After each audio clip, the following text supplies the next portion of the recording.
नमस्कार, स्वागत है साहित्यिक झरोका चैनल पर। हम करेंगे आज कविता अंधेरे में। किसकी कविता है? मुक्तिबोध की कविता है और भाग 4 हम कर रहे हैं। ये लंबी कविता है, इसलिए इसे कुछ भागों में विभाजित करके हम इसकी व्याख्या करेंगे।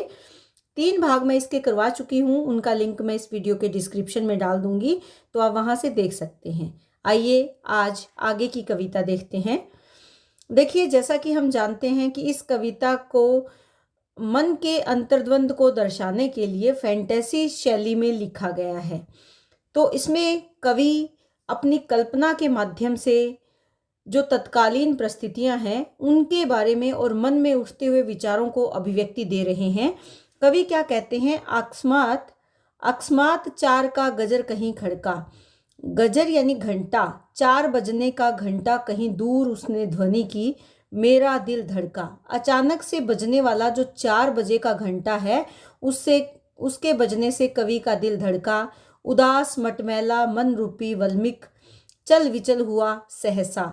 उदासी से भरा हुआ मटमैले रंग का मन रूपी वल्मीक, वल्मीक यानी दीपक। तो यहाँ पर जो मन है उसको दीमक कहा गया है। जो चल विचल हुआ कि अचानक, सहसा यानी अचानक उसमें थोड़ी सी हलचल हुई। अनगिनत काली काली हाइफन डैशों की लीकें बाहर निकल पड़ी, अंदर घुस पड़ी भयभीत। और उस ध्वनि से ऐसे लगा कि अनगिनत, जिनको गिना नहीं जा सकता, ऐसे काली काली, जैसे हाइफन लगाए जाते हैं, डैश लगाया जाता है, वो लीकें बाहर निकल पड़ी। और ये लीकें किसकी है? दीमक की, जो वल्मीक है अंदर। लेकिन जैसे ही वो बाहर निकली, डर के मारे वो अंदर घुस पड़ी, डरी हुई, भयभीत हुई, सब और बिखराव फैल गया। मैं अपने कमरे में यहाँ लेटा हुआ हूँ, काले काले शैतीर छत के हृदय दबोचते हैं। कि मैं कहाँ हूँ? अपने कमरे में लेटा हुआ हूँ, और छत जो शहतीर से बनी है वो काले रंग के दिखाई दे रहे हैं, और उनको देखकर लगता है कि ये मेरे हृदय पर बैठकर उसे दबोच रहे हैं, उसे दबा रहे हैं। तो यहाँ पर कवि ने जो अपने मन के भाव अभिव्यक्त किए हैं, कवि ने बुरा स्वप्न देखने वाले व्यक्ति के मन की स्थिति क्या होती है उसकी अभिव्यक्ति यहाँ पर की है। क्योंकि कवि यहाँ पर रात के अंधेरे में जब अकेला है, अपने कमरे में है, तो उसे इसी प्रकार की अनुभूति होती है। 4 का गजर जब बजता है, तो ये 4 का गजर क्या है? यहाँ पर प्रातः काल का प्रतीक है। और जो काले काले हाइफन डैश है, ये जीवन के खालीपन का प्रतीक है। यहाँ पर बहुत सुंदर तरीके से अनुप्रास, पुनरुक्ति, प्रकाश और रूपक अलंकार का प्रयोग कवि ने किया है। आगे क्या कहते हैं? यद्यपि आंगन में नल जो मारता जल खखारता। कि तभी आंगन में नल क्या मार रहा है? जल का खखार, यानी नल में पानी आ गया है और उसको कवि को वो सुनाई दे रहा है। किंतु नए शरीर में बल है, अंधेरे में गल रहा दिल यह है। लेकिन कवि कहते हैं कि मेरे शरीर में इतनी शक्ति नहीं है कि मैं उठकर जाऊं और उस नल को बंद कर दूं। अंधेरे में गल रहा, और इस चारों ओर फैले हुए भयानक अंधकार में जैसे दिल गला जा रहा है, डूबा जा रहा है। एकाएक मुझे भान होता है इस जग का, इस संसार का। भान यानी अनुभव होता है, ज्ञान होता है। अखबारी दुनिया का फैलाव, और ये ज्ञान किससे मिला उसे? अखबार से। क्योंकि अखबार में क्या है? संपूर्ण संसार के बारे में खबरें छपी है, और उन खबरों में क्या है? फंसाव, घिराव, तनाव है सब और इसी बात का कवि को एहसास होता है, भान होता है कि संसार में चारों ओर अशांति फैली हुई है। पत्ते न खड़के, सेना ने घेर ली है सड़कें। कि कहीं पर कोई प्रतिक्रिया ना हो, इसीलिए सेना ने अपनी स्थिति संभाल ली है और सारी सड़कों पर पहरा शुरू कर दिया है। बुद्धि की मेरी रग गिनती है समय की धक धक। कि यह क्या कह रहे हैं? बुद्धि की मेरी जो रग है वो उस समय को पहचानने की, उसकी धड़कन को पहचानने की कोशिश कर रही है। यह सब क्या है? किसी जन क्रांति के दमन निमित्त यह मार्शल लॉ है। कवि कहते हैं कि ये सैनिकों का पहरा क्या है? ऐसे लगता है जैसे जनता के द्वारा की जाने वाली क्रांति को दमित करने के लिए, निमित्त यानी उसके लिए या उसके कारण, ये मार्शल लॉ लगा दिया गया है। चारों तरफ मार्शल लॉ यानी कानून लगा दिया गया है। दम छोड़ रहे हैं भाग गलियों में मरे पैर, सांस लगी हुई है, जमाने की जीभ निकल पड़ी है, कोई मेरा पीछा कर रहा है लगातार, भागता मैं दम छोड़, घूम गया कई मोड़, चौराहा दूर से ही दिखता है। कवि क्या कह रहा है कि मैं दौड़ते दौड़ते दम छोड़ रहे हैं भाग गलियों में मेरे पैर, कि मैं गलियों में लगातार निरंतर भाग रहा हूँ, मेरी सांस फूलने लगी है और ऐसे लगता है कि उसी के कारण सारा संसार भी इसी भागम भाग में लगा हुआ है और जीभ जैसे बाहर लटक गई है। कवि को लगता है कि कोई है जो मेरा पीछा कर रहा है लगातार, इसीलिए वो बिना रुके लगातार भाग रहा है अपना पूरा दमखम लगाकर, और इसी भागते भागते वो कई मोड़ घूम गया है, यानी कई गलियों को पार कर आया है। और सामने दूर क्या दिखाई देता है? चौराहा उसे दिखाई देता है। वहां शायद कोई सैनिक पहरेदार नहीं होगा फिलहाल, और उस चौराहे को देखकर कवि को लगता है कि वहां पर कोई पहरा देने वाला सैनिक नहीं होगा। दिखता है सामने ही अंधकार स्तूप सा, अंधकार में स्तूप के समान खड़ा हुआ एक भयंकर बरगद। सभी उपेक्षितों, समस्त वंचितों, गरीबों का वही घर वही छत, जिनको उपेक्षित कर दिया गया है, समाज में जिनको कोई स्थान नहीं दिया, जिनको वंचित कर दिया गया है, ऐसे गरीब लोगों का अब वही घर है, वही उनके सिर की छत है। क्या चीज? जो बरगद का बड़ा पेड़ है, उसके ही तल खो अंधेरे में सो रहे हैं ग्रहहीन कई प्राण। उसके तल यानी नीचे, खो यानी जो गुफा नुमा जो जगह है, उस अंधेरे में कई घर से हीन प्राणी सो रहे हैं। अंधेरे में डूब गए, डालों में लटके जो मटमैले चिथड़े, और उनके जो मटमैले यानी मैले कुचेले जो कपड़े हैं, चिथड़े हैं, वो उनकी टहनियों पर लटके हुए अब अंधेरे में डूब गए हैं। किसी अति दीन पागल के धन वे, और वो उनके लिए व्यर्थ नहीं है। बहुत ज़्यादा जो गरीब व्यक्ति है उसके पास तो वो धन के समान है, इसीलिए उसने उन्हें संभाल कर लटका रखा है। हाँ, वहाँ रहता है सिरफिरा एक जन, और कवि कहते हैं कि हाँ, वहाँ पर एक सिरफिरा व्यक्ति भी रहता है। किंतु आज इस रात बात अजीब है। कवि कहते हैं कि लेकिन, माना कि वो सिरफिरा व्यक्ति वहाँ रहता है, लेकिन आज की रात में कुछ बात अलग है। वही जो सिरफिरा पागल कतई था, कि जो बिल्कुल पागल था, कतई यानी बहुत ज्यादा, कतई बिल्कुल, आज एकाएक वह जागृत बुद्धि है, प्रज्वलित घी है, कि आज अचानक से उसकी बुद्धि जाग चुकी है, उसमें चेतना आ गई है। क्योंकि वो पागल था, लेकिन अचानक से उसमें बदलाव आया, बिल्कुल जैसे एक घी प्रज्वलित हो जाता है, उसी के प्रकार, उसी के समान उसकी बुद्धि भी प्रज्वलित हो गई है। छोड़ सिरफिरापन, बहुत ऊंचे गले से गा रहा कोई पद, कोई गान आत्मोद्बोधमय, कि वो सिरफिरापन छोड़कर, पागलपन छोड़कर आज ऊंचे गले में कुछ गा रहा है। शायद कोई पद गुनगुना रहा है या कोई गीत गाया जा रहा है जिसमें वो अपने आप को अभिव्यक्त कर रहा है। खूब भई जानता क्या वह भी कि सैनिक प्रशासन है नगर में वाकई, क्या उसकी बुद्धि भी जग गई? वो कहते हैं कि खूब भई, कि ये तो बहुत अच्छी बात हुई। जानता क्या वह भी, क्या वो ये जानता है कि सैनिक प्रशासन नगर में वाकई है, और क्या उसकी बुद्धि भी अब जाग गई है? क्योंकि उसने देखा था कि जो देश को या इस समाज को संभालने वाले लोग हैं, रात के अंधकार में वही सड़क पर अनर्थ करते हैं। तो वो कह रहे हैं यहाँ पर कि सैनिक प्रशासन है नगर में वाकई। इस बात को क्या वह भी जान गया है कि वो इस बात की सच्चाई को पहचान चुका है कि जो बुद्धिजीवी वर्ग निम्न वर्ग के लिए सहायक होना चाहिए था, उसकी वास्तविकता कुछ अलग है। ओ मेरे आदर्शवादी मन, ओ मेरे सिद्धांतवादी मन, अब क्या किया जाए? कवि खुद से ही प्रश्न करता है, क्योंकि कवि एक पागल व्यक्ति के रूप में अपने मन को संबोधित कर रहा है। तो वो कहते हैं कि ओ मेरे आदर्शवाद को मानने वाले मन, ओ मेरे सिद्धांतवाद को मानने वाले मन, अब तक क्या किया? कि तुमने अब तक ऐसा क्या किया? जो तुमने अब तक जीवन जिया या जीवन व्यतीत किया, उसमें तुमने ऐसा क्या किया कि तुम एक अच्छे आदर्शवादी या सिद्धांतवादी बन पाए? और ये जीवन भी जो तुमने जिया, ये व्यर्थ ही जिया। अपना जीवन तुमने क्या जिया? उदरम भरी बन अनातम बन गए, भूतों की शादी में कनात से तन गए, किसी व्यभिचारी के बन गए बिस्तर। कहते हैं कि तुमने क्या करा? उदरम भरी, कि अपने उदर को, पेट, उदर यानी पेट को ही भरा, पेट भरने वाले बने रहे।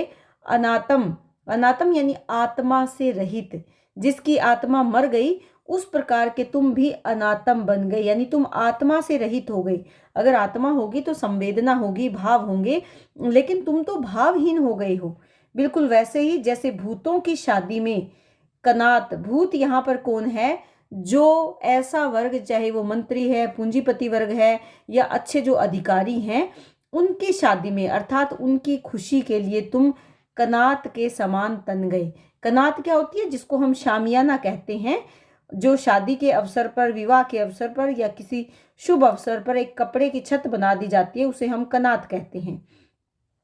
किसी व्यभिचारी के बन गए बिस्तर, कि तुम तो किसी व्यभिचार करने वाले, बुरा व्यवहार करने वाले किसी व्यक्ति के बिस्तर के समान बिछ गए हो, बन गए हो, अर्थात तुम भी उन लोगों के साथ शामिल हो गए हो। तुमने दुखी और गरीब के दुख को नहीं समझा, बल्कि तुम उनके साथ, जो उनको दुखी करने वाले हैं, जो उनकी गरीबी का मजाक उड़ाने वाले हैं, उन्हीं के साथ तालमेल बिठाते चलते रहे। दुखों के दागों को तमगों सा पहना, अपने ही ख्यालों में दिन रात रहना, कि अपने दुख के तमगों के को तुमने तमगों के समान धारण कर लिया।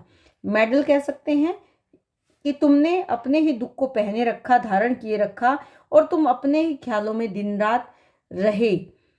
असंग बुद्धि व अकेले में सहना, तुमने अपने साथ किसी को नहीं लिया, और तुम्हारी बुद्धि उन बातों को अकेले ही सहन करती रही।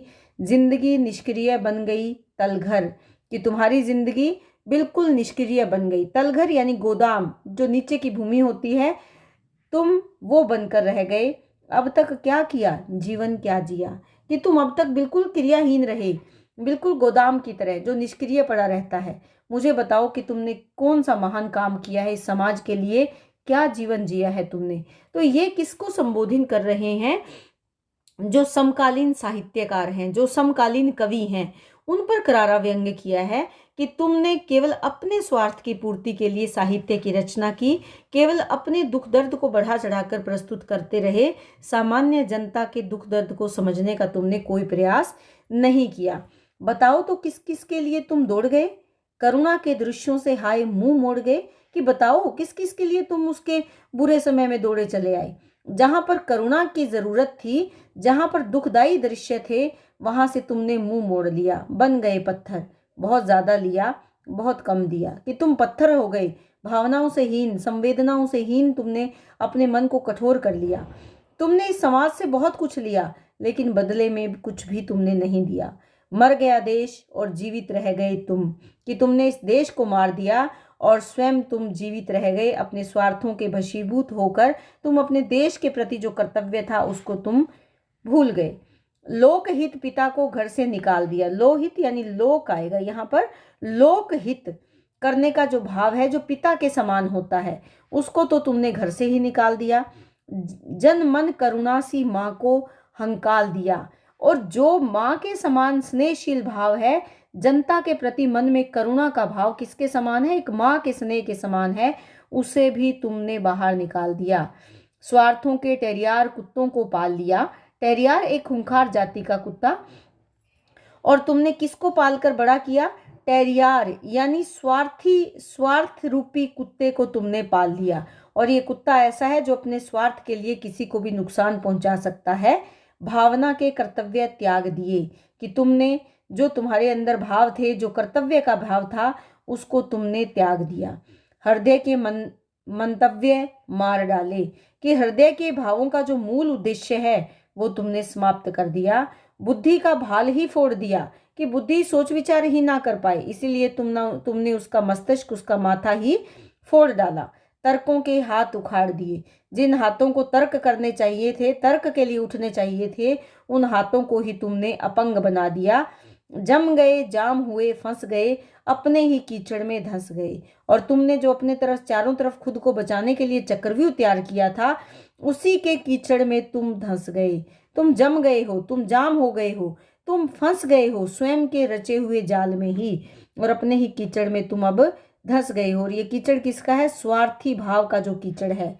विवेक बघार डाला स्वार्थों के तेल में, आदर्श खो गए, कि विवेक को तुमने छोंक लगा दिया। बघार का मतलब था छोंक लगाना। स्वार्थ रूपी तेल में, रूपक अलंकार है, ध्यान दे कि स्वार्थ रूपी तेल में तुमने अपने विवेक को, अपनी बुद्धि को, अपने ज्ञान को छोंक दिया और अपने आदर्श तुमने खो दिए।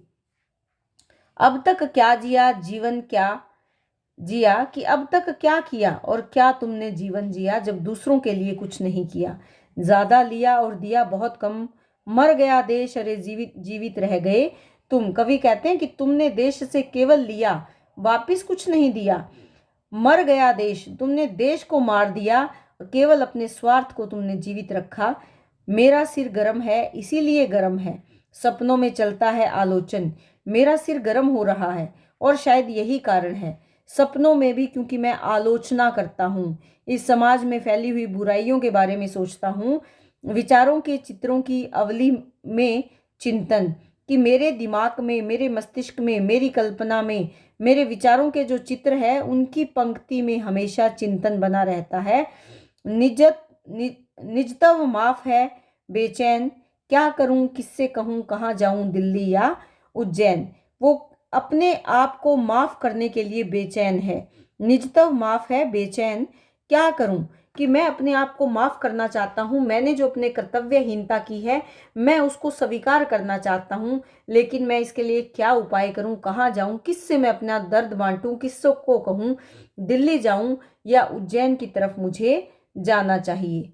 वैदिक ऋषि सुनशेष के शाप भ्रष्ट, यहाँ सुनशेष है ये ध्यान दें, पिता अजीर्गत समान ही, व्यक्तित्व अपना ही अपने से खोया हुआ, वही उसे अकस्मात मिला था रात में, पागल था दिन में, सिर फिरा विक्षिप्त मस्तिष्क।